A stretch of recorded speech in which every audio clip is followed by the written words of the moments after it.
Hi friends, good morning అండి అందరికీ. ఈరోజు మా పెరట్లో పూసిన పువ్వులు చూడండి ఎన్ని రకాలు ఉన్నాయో. ఇవి తెల్ల కస్తూరి పువ్వులు అంటారు కదా, ఇవి ఒక రకము. ఇవేమో రెడ్, ఈ ఒక రకం పూలు పూసినాయి. ఇది వచ్చి నూరు వరహాలండి. ఈ పెద్ద పువ్వు, ఇవి పెద్దగా పూస్తాయి. ఇది వచ్చి మళ్ళీ సన్నగా పూస్తుంది. ఇవి తులసి దళాలండి.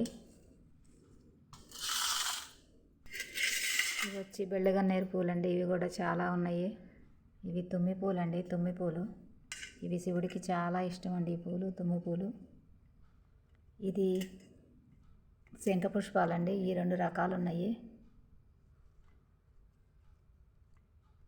ఈరోజు ఇంకా మందార పూలు పూయలేదండి. ఇవి వచ్చి పారిజాతం పూలండి. పారిజాతం పూలు ఇవి మామూలుగా వేరే పూలు అయితే కొద్దిగా సన్నజాతి పూలులాగా ఉంటాయండి. ఇవి అయితే కొంచెం ముద్దగా ఉన్నాయి.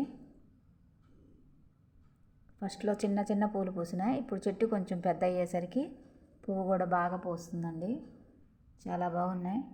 ఇవి అయితే ఇంకా రోజు నేను కొయ్యాలే కానీ 5-6 మూరలు పూలు వస్తాయండి ఇవి. ఇది 100 వరహాలు ఎరుపుదండి. ఇది కూడా కస్తూరి పూలే.